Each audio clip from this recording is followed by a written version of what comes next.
What you're about to see nearly triggered a diplomatic incident at Buckingham Palace. An off-duty American SWAT officer crossed the rope line and laid a hand on a silent royal guard. Why didn't the guard react? Why didn't anyone stop him? Because what happened next wasn't just unusual, it went against decades of royal security protocol. Watch closely. See his hand touch the guard's shoulder, and the guard doesn't flinch, not once. But what followed left the entire crowd frozen in disbelief. Now, before we reveal the full story, first, hit that subscribe button and drop a comment telling us where in the world you're watching from. Now, without further ado, let's get into it. It was a cloudless morning over Buckingham Palace. One of those crisp, high-pressure days where the air felt clean and unshakably still, as if the sky itself had called for order. The Union Jack snapped briskly overhead. Tourists had already begun gathering near the forecourt railings, clustering in tight groups, scanning their phones for the changing of the guard schedule. A few early arrivers sipped takeaway coffees. Others leaned into the barricades, whispering facts from internet tours, or simply admiring the men in scarlet wool who looked carved from stone. Warrant Officer Callum Hart stood stationed near the northwest quadrant of the forecourt, still severe, unflinching. He'd done this rotation 100 times before, but never with anything less than full discipline. In his early 40s now, his face was set with the kind of quiet strength that doesn't ask to be noticed. The years had given him a slight shadowing beneath the eyes and a jawline sharpened by restraint more than age. He didn't scan the crowd, didn't need to. The guard didn't look at people.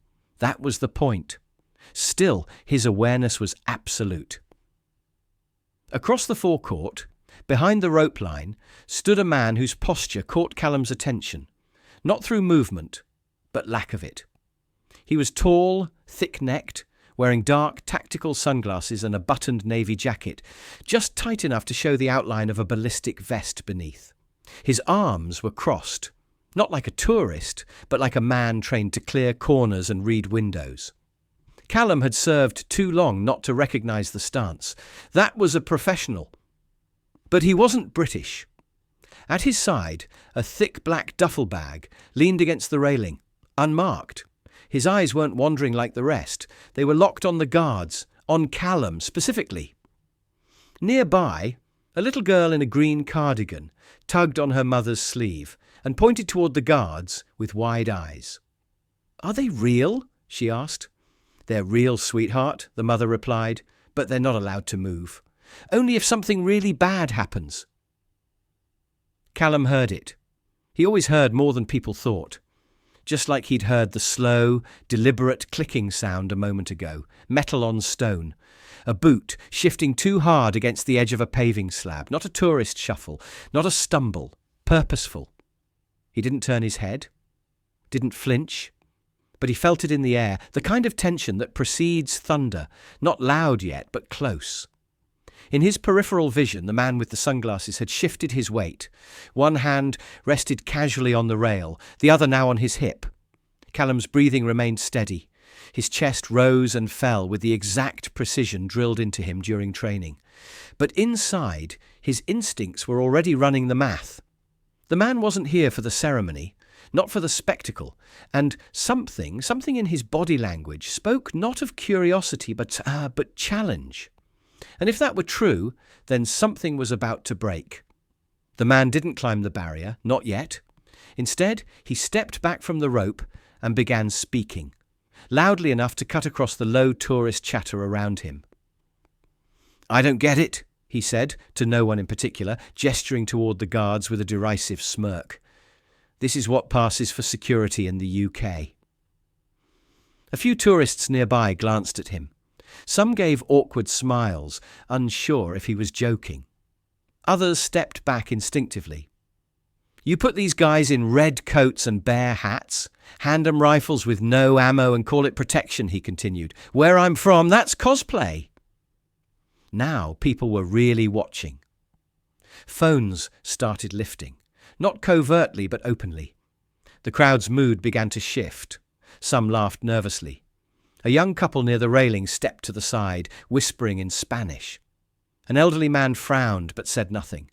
The man wasn't finished. "I've done entries in Mosul and Chicago," he said, puffing his chest slightly. "I've seen real soldiers. These guys?" He shook his head and gestured toward the guards. Statues in fancy coats. His accent was unmistakably American, Southern, clipped, with a kind of practiced confidence that came from years of barking orders and expecting instant compliance. His build, too, suggested law enforcement more than military, broad in the shoulders, with arms that moved just a bit too efficiently for a tourist. That was when he flashed his ID badge. "Relax, I'm cleared," he told a nearby palace steward who had begun to cautiously approach. "Private security for one of the US diplomats. I'm not here to cause trouble." The steward didn't touch him, didn't raise his voice. "We ask all visitors to remain behind the rope line, sir." "Oh, I'm not crossing anything," the man said, spreading his hands. "Just wondering why you all pretend this is security when it's really just a photo op. If someone actually wanted to cause harm, what's this guy going to do? Stand still until it's over?" Callum didn't move, not even a twitch. But he was listening. He'd been warned this week would bring elevated security risks. Several international delegations, including a few who brought their own contractors. That always complicated things. Real protection details knew the rules, but sometimes private hires didn't. A teenager nearby snorted and muttered to his mate, "Kinda got a point though, innit?" The man caught that and grinned wider, encouraged. "Exactly. This isn't respect. It's theatre. Where I'm from, we move like shadows and carry real heat. This guy," he pointed directly at Callum, "he just stands there and sweats." Another steward appeared, this one older and sterner, with a security radio clipped to his belt. "Sir, I'm going to ask you once more. Please refrain from disrupting the ceremonial post." But the man waved him off, showing the badge again.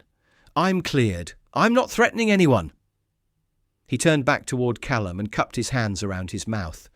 "You blink, buddy." "You hear me in there? You ever actually fired that rifle?"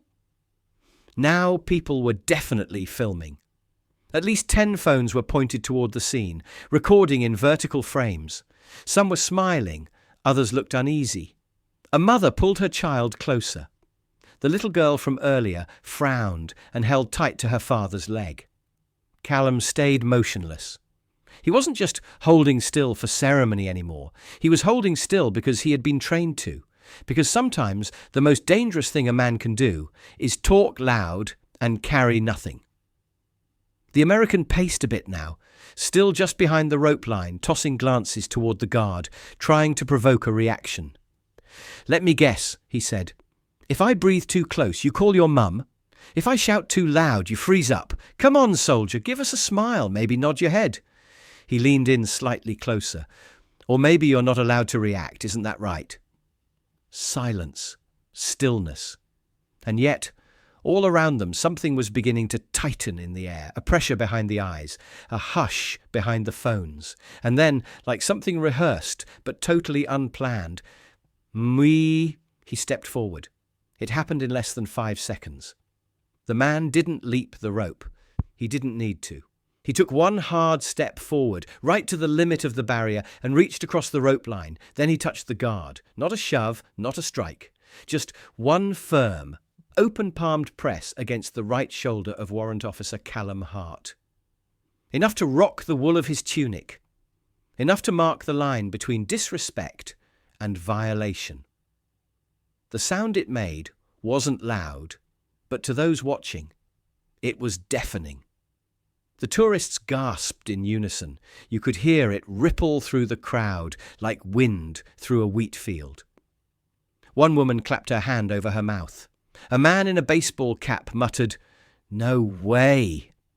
Every guard on the forecourt heard it. One, stationed further down the railing, tensed and shifted ever so slightly, hand tightening around the grip of his SA-80. Another steward's hand darted to his radio. But Callum didn't move, didn't flinch, didn't break stance. His posture didn't even show the impact. It absorbed it, like stone, like nothing had happened at all. The man stepped back, pleased with himself. "Unbelievable," he said, raising his hands mockingly. "Touch a man in uniform in the States and he decks you. Here, you get silence." He turned to the crowd, playing to his new audience. "You all really feel safe with that?" A few people laughed nervously, unsure if they should. Others didn't. One woman whispered, "He's going too far." A teenage boy stopped recording and put his phone down. That's when the second shift began.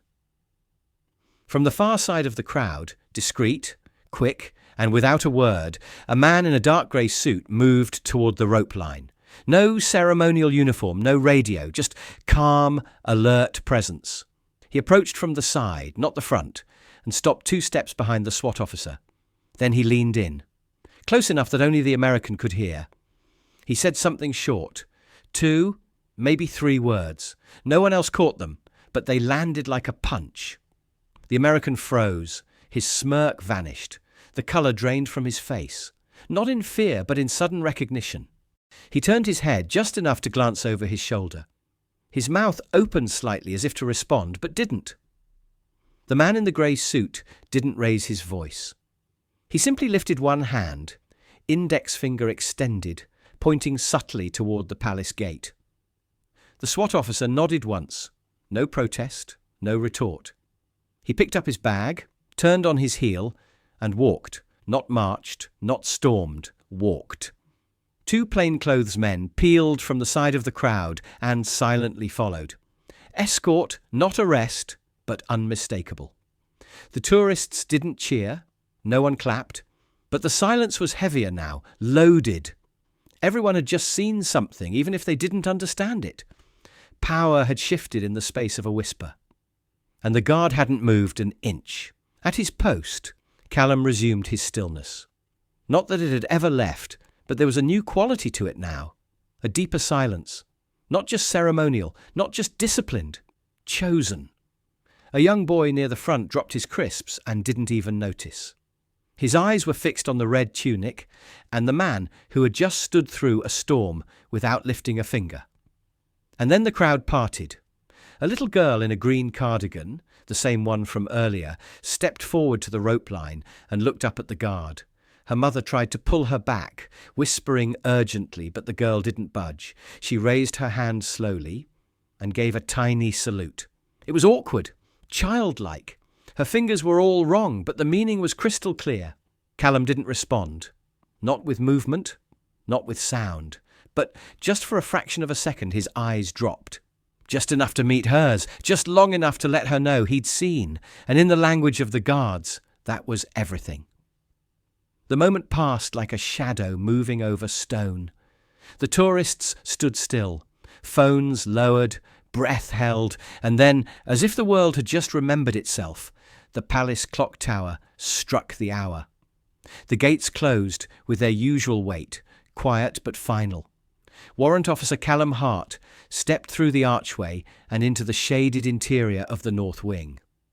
The shift rotation was underway, guards marching in pairs toward their designated exits, ceremonial precision intact even after what had just unfolded in front of hundreds of silent witnesses. Callum didn't speak. He didn't need to. Inside the changing hall he removed his bearskin cap with practiced care and placed it on the polished wooden peg above his station. The silence in the room wasn't ceremonial anymore. It was something deeper, respectful, cautious. "Could have gone sideways," someone murmured. Callum didn't look up. He unlaced one white glove and folded it neatly across the bench. A voice from behind. Didn't know if he was going to swing. It was Corporal Hayes, a younger guardsman just finishing his first year of service. His tone wasn't flippant, more like someone trying to make sense of something that had rattled more than expected. "He didn't," Callum replied simply. "No, but he touched you, sir, right in front of everyone." Callum looked at him for the first time that day. "And what would it have proved if I'd reacted?" Hayes blinked. "Well, that we're not just ornaments." Callum didn't smile, but there was something in his voice, softer, steadier than before. Discipline isn't about how hard you can hit, lad. It's about how long you can wait not to. Hayes nodded, quiet now. That's when Captain Avery entered. He moved like a man with nothing to prove and everything to protect. Late 50s, silver at the temples, broad shoulders beneath a sharply cut dark uniform. The kind of man you didn't need to salute to know was in charge. "Warrant Officer Hart," he said. "With me." No explanation. None needed. They passed down a quiet corridor behind the East Wing, lined with framed portraits of former regimental commanders. Through a discreet side door and up a narrow stairwell, they entered one of the internal briefing rooms, rarely used for ceremonial business. A kettle sat untouched in the corner. The blinds were half drawn. A monitor showed black and white CCTV angles from the forecourt, grainy but clear. Avery closed the door and turned to face him. "You all right?" "Yes, sir. I reviewed the footage, 3 angles. Crowd mics picked up most of what he said." Callum nodded. "I heard it firsthand." Avery paused. "You knew not to react. I want to know if it crossed your mind." Callum met his gaze. "Yes, sir. It crossed." Avery didn't flinch. "Good. That means you're still human, just not ruled by it." He walked to the monitor, pressed a few buttons and froze the footage on a frame, the SWAT officer pressing a hand to Callum's shoulder. "He's been flagged. Name's Royce Kramer. Ex-SWAT from Kansas City. Dishonorably discharged 2 years ago. Excessive force in a civilian incident. He's been bouncing around private contracts ever since. This week, he was embedded with an American VIP's travel detail." Callum frowned slightly. "I thought private security required full clearance before stepping on foreign ceremonial sites." "They're supposed to declare it," Avery said. "This one didn't.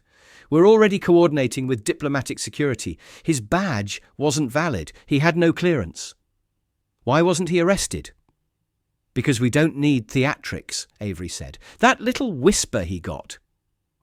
It wasn't a threat.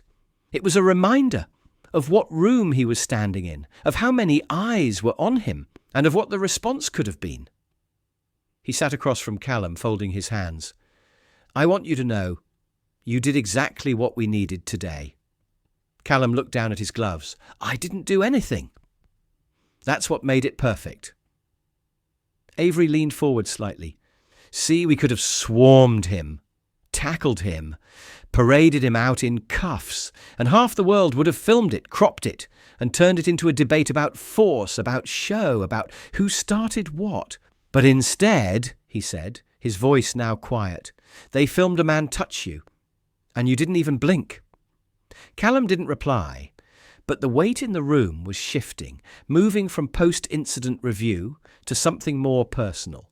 "I've served a long time," Avery said. "Long enough to see these red coats misunderstood. Some call them museum pieces, properties, decorations." He pointed at the screen again, at Callum, perfectly still, absorbing the contact. But today, one of them taught a lesson no weapon could. Callum glanced back up. His voice, when it came, was low. "What happens now?" Avery stood. "Nothing.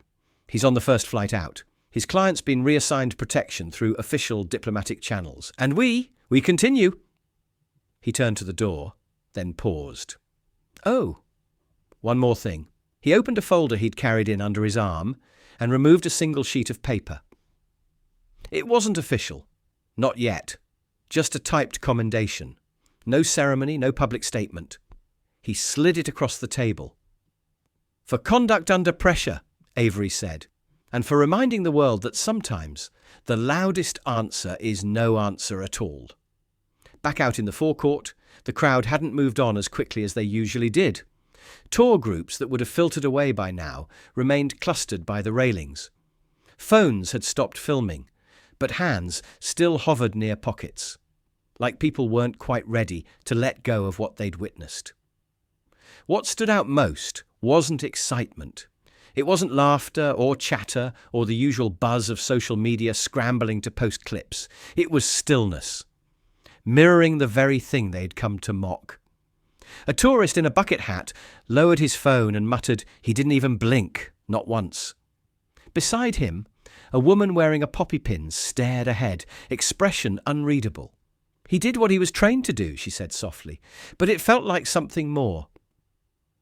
Near the front, a veteran in a mobility scooter sat silently with his hands folded on the handlebars. His daughter stood behind him, unsure what to say. He finally whispered, That's what it means to stand watch. Doesn't matter if you're armed or not. That was control." A woman beside them wiped her eyes. "Control," she said, voice cracking. "That was courage." By now, several guards had resumed their positions. The rotation was complete, and the forecourt had fallen back into its traditional rhythm. Disciplined silence, polished boots, the familiar symmetry of royal pageantry. But something had shifted, and the crowd felt it. You could tell by the way they stood, not like tourists waiting for spectacle, but like witnesses trying to make sense of reverence.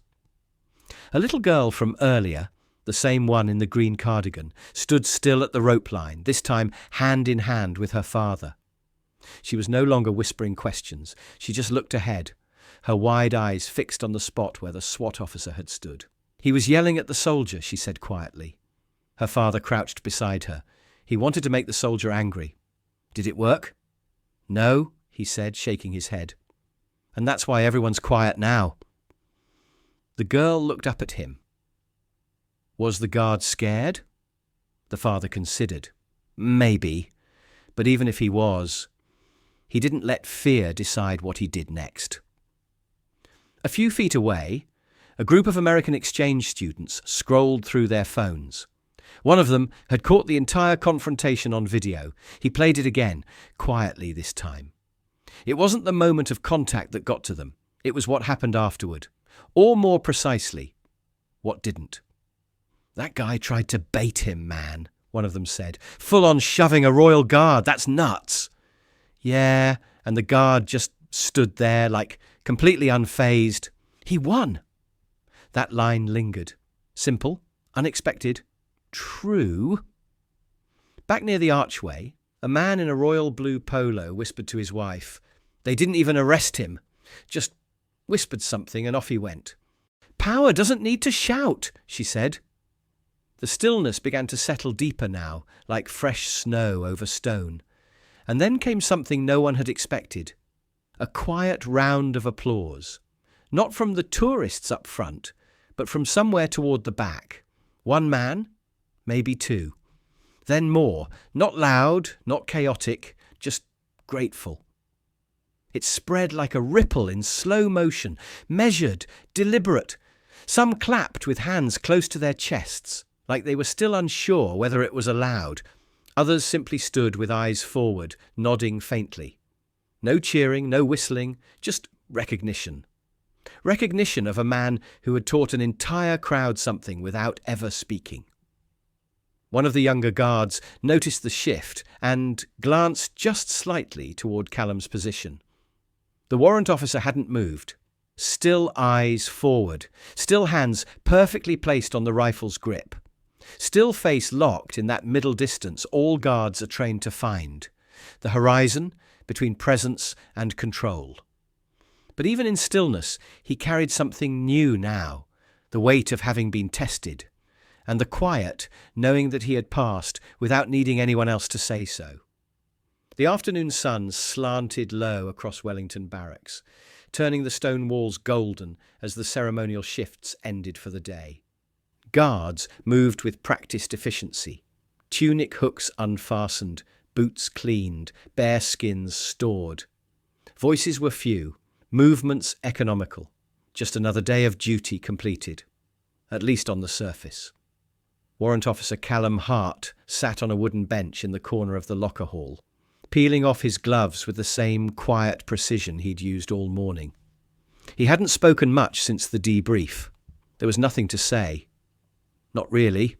The silence in his body felt familiar, like muscle memory, but somewhere beneath it, something pulsed. Not adrenaline, not anger, just the echo of restraint so complete it left an ache behind. He reached for the small tin of polish beside his locker, popped the lid, and dipped the brush in without really looking. The scent, leather, wax, something like iron was grounding. Long day. The voice came from across the room. It was Sergeant Lyndon, a man Callum had served alongside for nearly a decade. No rank protocol now, just two men speaking across lockers and history. Callum didn't look up. Wasn't short. Lyndon came over slowly, carrying his own tunic, folded carefully under one arm. He didn't sit, just leaned one hand on the edge of the bench. Heard what happened? Not from the internet, from someone who watched it. Callum said nothing. They said he touched you. Full hand to the shoulder. Callum gave a slight nod. Lyndon exhaled, low and steady. That's a line. I know. And you didn't cross back. I couldn't. Lyndon raised an eyebrow. Couldn't or wouldn't? Callum finally looked up. His voice, when it came, was calm. Wouldn't. Because if I had, the story would have been about him, not about us. Lyndon didn't reply right away. He let the words settle, then finally sat beside him. My old CO used to say something, he murmured. Restraint isn't absence of strength. It's proof you've got more than most. Callum gave the faintest hint of a smile. Your CO was smarter than he looked. They sat in silence for a moment, the room filled with the distant thud of lockers and the squeak of boots being lined up. Then the door opened. Captain Avery stepped in without fanfare, still in uniform but without the ceremonial coat. In his hand, he held a single envelope. He crossed the room, stopped in front of Callum and extended it. No press, no medal, no fuss, he said. But there are eyes who saw what happened today, the right ones. Callum took the envelope without unfolding it. You don't need to read it now, Avery said. You already earned it. Then softer, and for what it's worth, I hope my son was watching one of those videos. I've tried explaining discipline to him for years. You showed it. He turned to leave, then paused at the door. You reminded a lot of people today what it means to stand for something, and you did it without a word. He left. Callum stared at the envelope for a long moment, then set it down beside the polished tin without opening it. Lyndon stood, gathering his things. You heading out? He asked. In a bit. Pub? Eventually. Lyndon gave a small nod and left him alone. Callum leaned forward, resting his elbows on his knees, hands loosely clasped. Outside, the sky was beginning to shift into that soft, pale blue London keeps for endings. And somewhere, beyond the barracks, tourists were still telling each other what they'd seen. A man in red, standing still, refusing to be moved, and for once, that had been enough. What would you have done if someone tried to provoke you in uniform? Would you have stayed silent like the guard or stepped in? And do you think real strength is measured more by power or restraint? Drop your thoughts in the comments. We read everyone. If this story made you see the Royal Guards in a whole new light, hit that like button, subscribe, and tap the bell so you don't miss tomorrow's story. And if you know someone who still thinks this is just ceremony and costume, share this video with them. They might change their mind. Another powerful Royal Guard story is waiting for you on screen right now. Tap it, and we'll see you tomorrow. Same time, same place.